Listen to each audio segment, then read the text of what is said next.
Good morning. Today's lead story is about an exodus of civil rights attorneys from the federal government's Civil Rights Division. It's a department established to uphold federal civil rights law, and there are multiple examples of it doing wonderful things over the years. For example, anytime a civil rights attorney comes to a police department, they can oversee efforts to change the department to make it more accountable to citizens. So when cops beat men to death, consent decrees are imposed, and it prevents the departments from kind of getting away with the lack of transparency and actual reform. I like the Civil Rights Division of the federal government.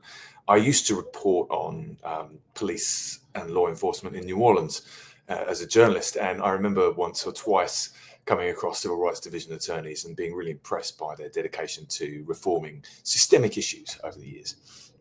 There's a new person in charge of the department, Harmeet K. Dhillon.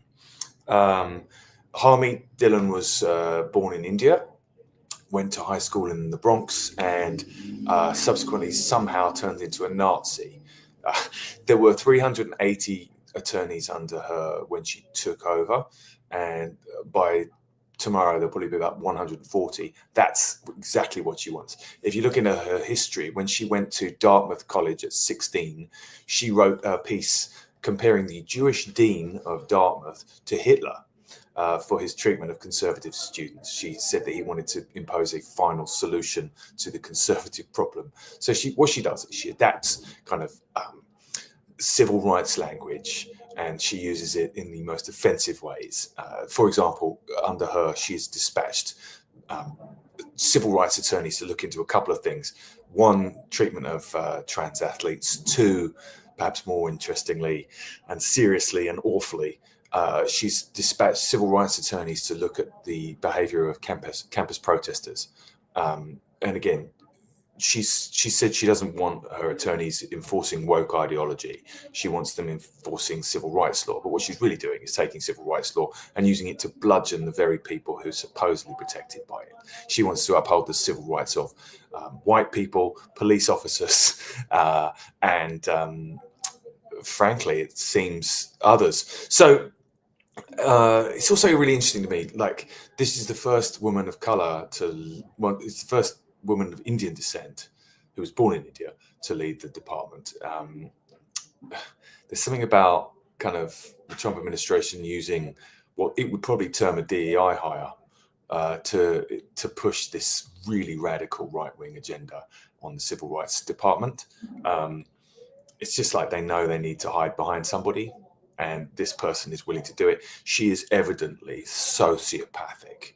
If you read the column she wrote at Dartmouth as a 17, 18-year-old, you're just like, oh my God, somebody needs to help this person prevent their worst impulses. It's interesting as well, the way that the Times has reported the story. They don't really highlight that it's Ms. Dhillon in charge who's causing all these issues. They just say, quote, they go and quote all of the attorneys who are leaving. And the attorneys who are leaving are saying, look, the department's being turned on its head. They're instead of enforcing civil rights law, they're protecting the Trump administration's political agenda. And it's white supremacy, it's kind of hostility to trans people and so on.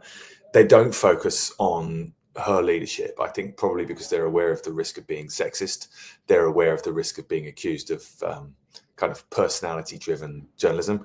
And the journalists themselves, Devlin Barrett, who's written this, he started as a copy boy at the New York Post.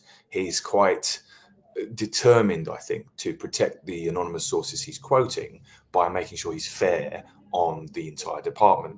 And so he's looking at this in a systemic way, rather than just as about a personality thing. I think my impulse is to look more at the personality in charge and see that this person is kind of the ideal cocktail of horribility for the Trump administration. But, you know, I'm a muckraker by interest and nature. If it wasn't Ms. Dhillon, it would be somebody else. What really terrifies me is this person is so horrific. and so politically ambitious, you can see from her rise that you can totally see when the Trump administration is looking for somebody else to replace Trump in 3 years, she could be a really good candidate for them. God. I'm glad you let me read the newspaper so that you don't have to this morning. 5 minutes. It's our job to just be a bit depressed every day, read the newspaper, and then move on, rather than get disengaged, not vote, and allow the Trump administration to steal elections. So thank you very much for letting me read the newspaper so that you don't have to. I appreciate you. Take it easy.